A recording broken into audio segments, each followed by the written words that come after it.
Hi, Tori here from ToriToth.com, the place to be to create a home buyers will find irresistible.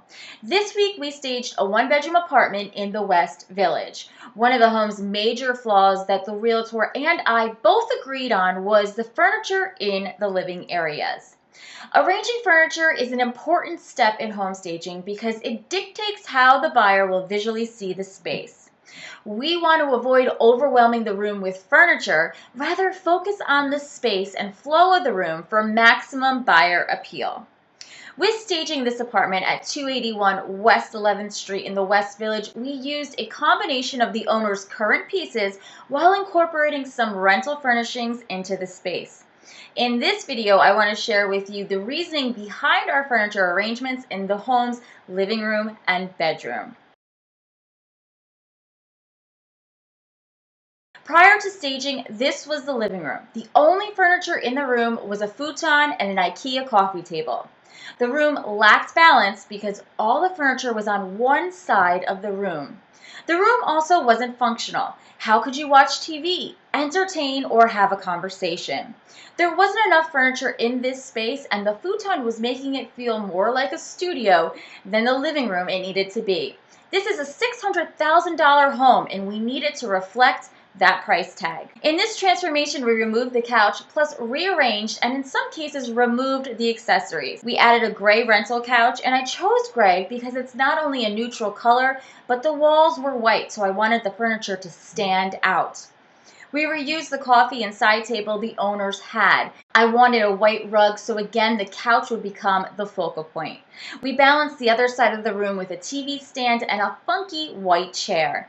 We also added a chair near the built-in, which could be used at the desk or face towards the couch when entertaining. Just to show you what I mean when I say balancing the room, here is the floor plan of this home. Before staging, this is what the room looked like. We had a rug in the middle of the room, and they had their couch here, which was a good location for it. And then all else they had was this IKEA coffee table, and that's it. So, as you can see, this entire left side was left empty, and so it makes it feel a bit off. So, when you're thinking about rearranging your furnishing, the first thing you want to do is create a floor plan like this.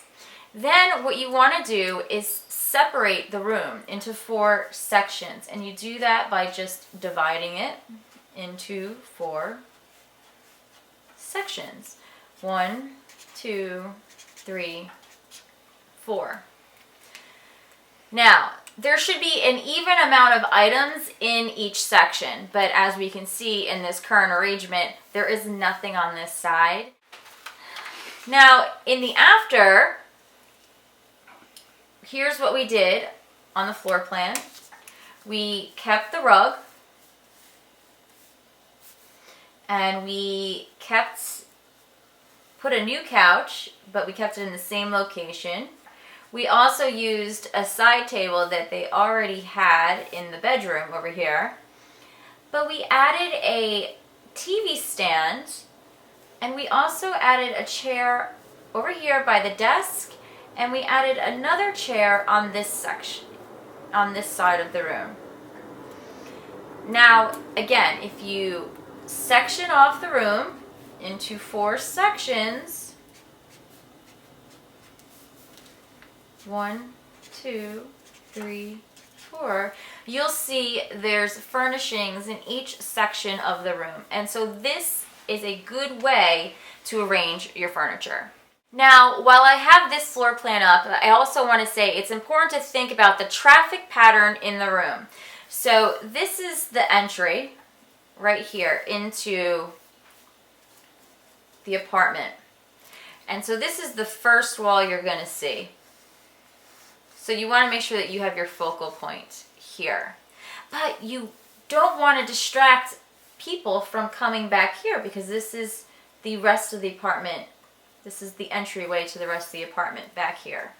So we need to make sure, and I'm sorry, I forgot, there's still a coffee table there. But we need to make sure that we have a traffic pattern that's going to flow and that there's furniture not going to be in the way. And so buyers can easily walk this way and continue through the rest of the house. And so that's an ideal traffic pattern. Now, if you're living in the house, you can also easily come from the kitchen this way and go to your desk. So there's actually 2 traffic patterns here in this one room. Before moving on to the bedroom, I should explain why I chose to place the couch on that wall. This wall was the first wall you saw when you walked into the room, and a good rule of thumb is to place your focal point, in this case the couch, on the first wall buyers will see. You can determine the focal point based on what is the room going to be used for. While a couch or fireplace could be the main focal point in the living room, in the bedroom, the focal point is the bed, obviously. So here's the bedroom prior to staging. It's a small room and the bed is extremely large for the space. Now I want to note here, when I saw this room prior to staging, it housed a day bed, and that was up against the same wall, which saved on room, but it's not an ideal piece of furniture to showcase a master bedroom. So we got rid of it. So in the bedroom prior to staging, all they had was this large bed here. And so all of this was wasted space. And the room is already small enough as it is, so we can't have any wasted space back here. We rented a full bed with a headboard and a nightstand.